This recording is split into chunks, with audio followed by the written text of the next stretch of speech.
What's up everyone, Terraquake here, and welcome back to the Pokemon Blue walkthrough. In the last episode, we defeated our rival back on Route 22 and got started here in Victory Road. And in today's video, we are still stuck in this big cave, taking on more trainers. But by the end, mark my words, by the end we will be out of this place. So here we are back in front of a trainer I defeated towards the end of the last episode. We're kind of on the second floor, and to continue on along, you're going to want to head up this ladder. And before we touch that boulder, we are going to fight this guy who is kind of guarding a max revive right here. So yeah, not sure what's so important about this max revive. I mean, granted, they are kind of expensive, but come on, just let me have it. Do I really have to fight you? I guess he does have an Executor, which is pretty cool, even though it's gonna die too. I thought I had Muck up front. Okay, we'll go to Pixie instead. I forgot to switch Butterfree out. But yeah, I did go and heal back at the Viridian City Pokemon Center off camera. So yeah, my team is looking fresh. We shouldn't have to go back to the Pokemon Center at all in this video, which is very nice, unless Moltres really messes us up. Which could happen, but I don't know, we'll see. Maybe we get lucky like we did with Articuno. But for now, we're not getting to him just yet. We're taking on this guy, and he has a Cloyster coming out. Okay, we'll go into Happy because if you don't remember, my boy Muck has Thunderbolt. That's right, we taught him the TM for Thunderbolt because he was like the only one that could learn it. So yeah, let's see how this goes. If he doesn't hit himself, let's go Happy.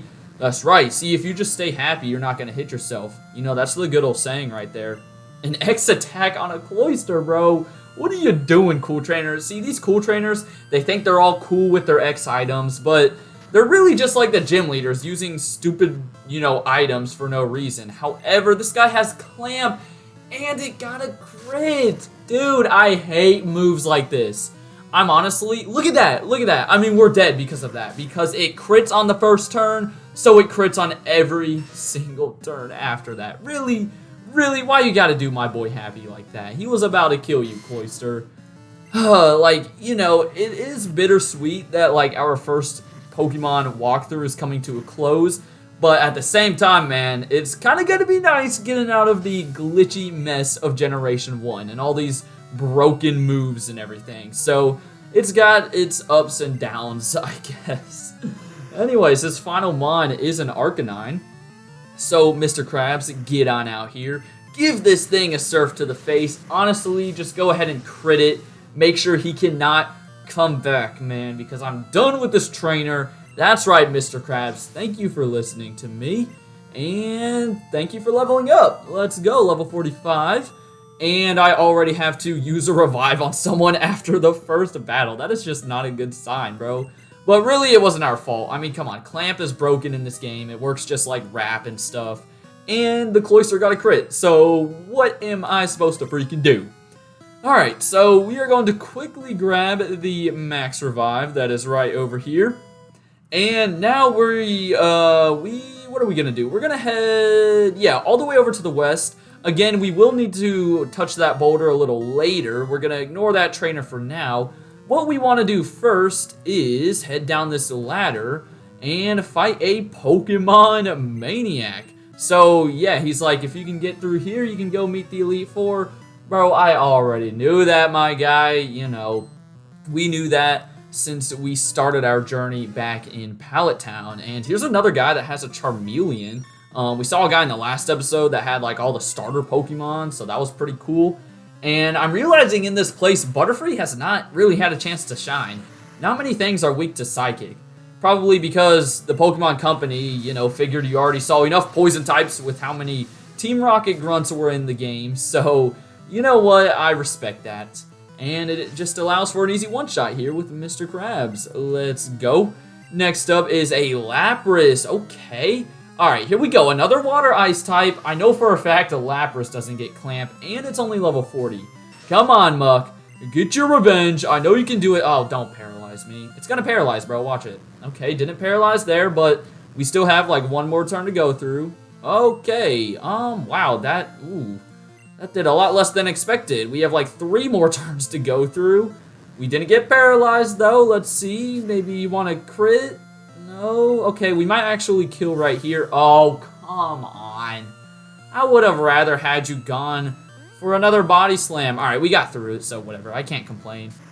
I cannot complain. There we go, Happy. Getting his revenge. And last up for this Pokemaniac is a Lickitung. You know what? We're going to stay in. I believe that Happy will break through Confusion. Let's go. And let's just give this man a Sludge. We get the Poison too. He's going to go for a Defense Curl. Psh, Defense Curl. Are you kidding me? What are we doing? We are not on Route 2 anymore. Like, come on, Pokemaniac. What are you doing? And there we go, a crit. Yes, sir. Yo, Happy, that was like his villain origin story back there. Now he's going off. Anyways, so yeah, this whole room right here is optional. If you want to progress, you would go back up and push that boulder onto the switch. But as I said, we'll do that in a second because you can fight the Pokemaniac like we just did. Grab an Ultra Ball and walk right over here to pick up this item because the guard spec is just so much more important than Moltres, who is chilling right over here. So yeah, this is Legendary Bird number 3 of 3. Now, I'm trying to think who I should start with. I think I'm going to start with Mr. Krabs and go for Ice Beam. I don't think that should one-shot. And I'm also going to drop a quick save. And then we will hop into this battle. I'll probably cut out, me chucking Pokeballs at it until I catch it. Because, we still have the rest of Victory Road to get through. I can't spend too much time on this guy. But yeah, just like the other 2 birds, he is level 50. And let's just see how much Ice Beam does. Again, I've mentioned it before, I think back on Cinnabar Island, but fire does not resist ice in this game. So ice type moves are super effective on this man. It'd be amazing if we got a freeze. No, we're not that lucky. We are not that lucky. Alright, I'm honestly kind of scared to go for anything else. Let's go to Sprout Jr. I don't even know if you'll get a Razor Leaf off. Let's go to Pixie. I think it'll take a Quick Attack for sure. For sure, Quick Attack is just not that strong. Pixie doesn't have the best physical attack. So, let's see. Quick Attack, just don't kill, don't get a crit or anything dumb. Yeah, okay, it's fine. It's fine. Oh, it did land a Fire Spin, though. Yeah, Moltres really doesn't have any powerful moves. Fire Spin is like its one Fire-type move, at least, at level 50. Don't worry, it will get better Fire-type moves if you decide to train it up and actually use it. But yeah, it really just doesn't have anything too threatening offensively as I get nailed by a critical peck. But yeah, we got it down to, what is that, red health. So let's start throwing Ultra Balls. I think I'll let Pixie go down because, yeah, we missed the Pokeball. So I'm definitely going to need to try and get a Sleep Powder off on this man. So Venusaur, get out here. I know you're weak. Hopefully it doesn't go for Fire Spin. And, oh, you have, it's Butterfree. Gosh dang it. Alright, go Ultra Ball. Oh, it's gonna miss. What do you know? Great. He got Butterfree in a Fire Spin too. Don't you just love Generation 1? First Clamp, and now Fire Spin. Oh, and he's just gonna keep on going for it. Oh, Pokemon Blue. Okay, we finally got him asleep. So what I'm going to do to play it safe is just use a Hyper Potion. I swear, if he wakes up turn 1, dude. Oh, baby. Don't do it, Moltres. Don't even think about it. All right. So now he's asleep. I still haven't even landed a Pokeball. They have all missed. But with the sleep, maybe, yes, he'll stay in. And he will stay in on the first Ultra Ball. Let's go. Moltres was definitely a lot tougher than Articuno, but still not as tough as Zapdos was.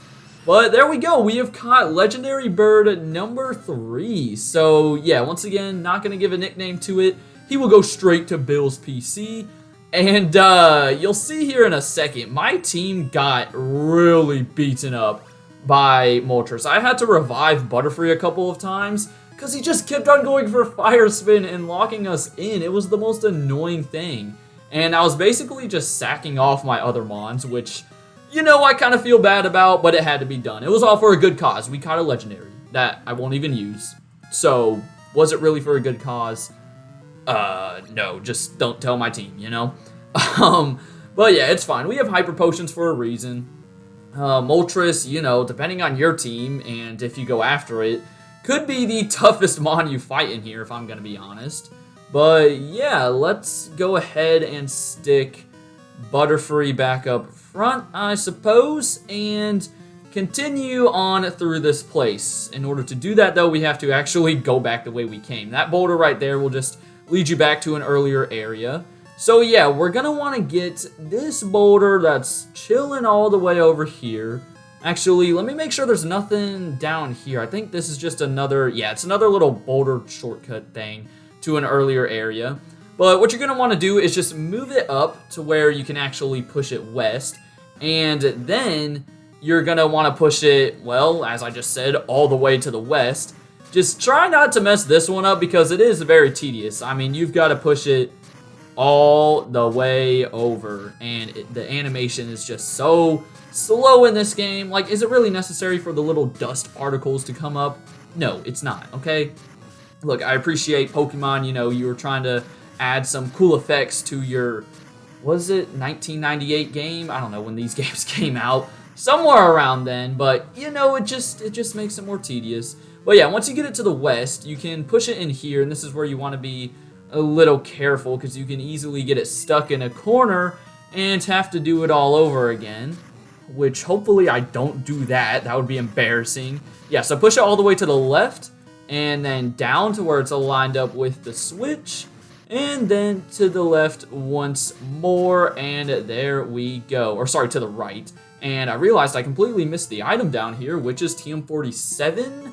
That is actually Explosion. Yeah, Explosion, you know, a normal type move. I think it's, what, like 200 base power? But it will kill yourself and most likely kill the opponent as well. It's just like a sacrifice move, if I'm going to be honest. But, you know, it can be useful. Maybe I'll teach it to someone if they can learn it. Then again, I think I tried to give self-destruct to someone and, like, no one could get it. So I highly doubt I have anyone that could get Explosion. But it would be a cool way to end off, like, the champion battle or something. Anyways, this lady has a Parasect, which is 4 times weak to poison in this game.